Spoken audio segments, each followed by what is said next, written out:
vam conèixer la Mar.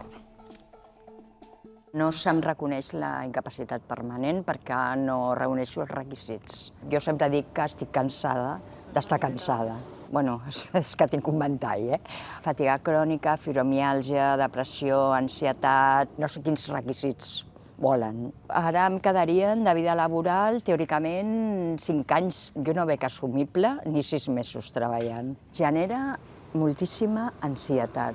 Et sents com si tu fossis una delinqüent, que els vols enganyar, que els vols estafar.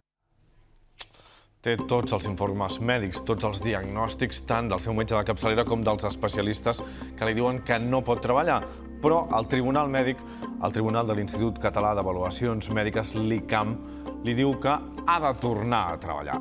Arran d'escoltar aquest cas, aquí al programa Planta Baixa vam rebre la notificació, vam rebre e-mails de moltes persones que han passat per la mateixa situació, Cristina. Sí, moltes persones que, com la Mar, tenen estats de salut molt precaris, però que un cop passen per l'ICAM, que és aquest Tribunal Mèdic del Departament de Salut, les envien directament a treballar. Què passa? Que tu pots estar de baixa ordinària, durant com a màxim 18 mesos, però quan se t'acaben aquests 18 mesos has d'anar a l'ICAM perquè et facin una valoració, per exemple, si vols tenir una incapacitat permanent.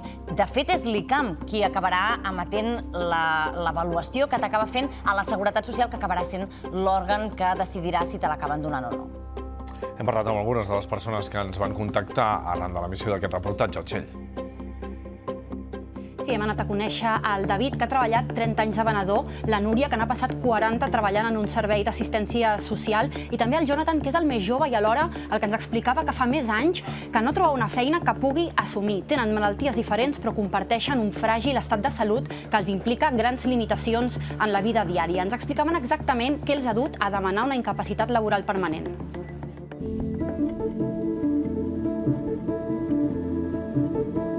No em puc bellugar gaire perquè em camino uns 100 metres i ja estic esgotat, moltes pèrdues de memòria, no puc parlar amb 3 o 4 persones alhora. La coixera, vull dir, aquesta cama es desconnecta, aquest braç va més lent, aquesta incontinència fecal. Totes aquestes coses em passen just des del dia després de l'ictus.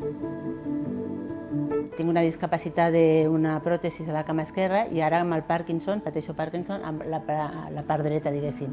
El que és el ratolí i l'ordinador, impossible. Impossible treballar. Jo he tingut una discapacitat des dels 4 anys i he treballat sempre, no al 100, al 300%, i amb aquest tema del Parkinson no puc continuar. Yo tengo fatiga crónica y fibromialgia desde los 12 años. La fatiga crónica atrae depresión, parece que solo es estar cansado, pero son muchas más cosas. No duermo, no descanso, tengo dolores en todo el cuerpo. El día a día es ese, no descansar y dolor. Aquest és el relat de com es troben ells.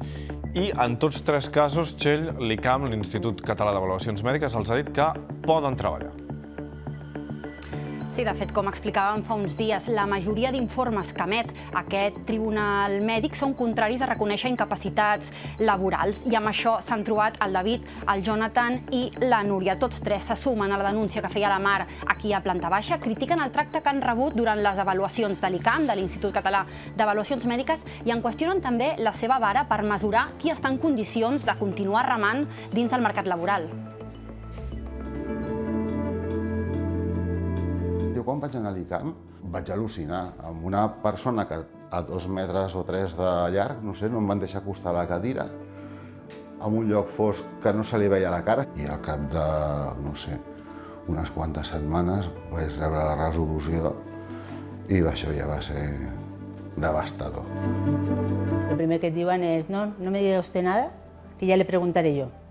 Això va ser el primer, no m'han deixat parlar. No et deixen expressar-te de la teva malaltia ni t'expliquen. I l'únic que em van fer és així. L'única prova que van fer. I ja està. La meva doctora actual li vaig comentar el tema i em va dir, aquestes persones que valoren m'agradaria que tinguessin un quart de la malaltia que tens tu. La primera vez que fui en l'ICAM, la doctora no tenía ni idea de lo que era la fatiga crónica y se reía de mí. O sus métodos para ver si estaba bien era hacer así. Y yo le dije que yo llevaba un informe del doctor Alegre, que es el especialista de la Valdebrón, que lleva años investigando esto, y a ella le dio igual el informe. Advocats d'algunes de les persones que han recorregut aquestes decisions ens deien fa uns dies que l'ICAM té un conveni amb la Seguretat Social que es basa en criteris econòmics. Tanta gent envies a treballar, tants diners et dono jo, i que, per tant, d'alguna forma, aquest tribunal tindria diguem-ne, uns criteris econòmics que van més enllà de la salut de la persona. Ni el personal avaluador ni els responsables polítics del Departament de Salut ens han volgut atendre a planta baixa. Deu ser desesperant, no? Si realment et trobes en una situació com aquesta i vas a un tribunal aposta perquè valori la teva situació i a sobre te sents abandonat en aquesta banda, deu ser bastant esgotador. Clar, si els altres no han volgut parlar, tampoc... Clar, no saben que aleguen, no? Però és increïble, no? Que en uns casos així, que la televisió pública faci una consulta i no vulguin atendre. A mi em sembla totalment injustificable. És a dir, tu pots tenir uns criteris que consideres que aquestes persones han de treballar. No ho sé. Però, escolta, parlem-ho, no? És a dir... Explica'ns quins són. El que ells expliquen és bastant evident que no poden. Per tant, per què tu creus que sí? És una cosa que és de pur sentit comú. I segur que...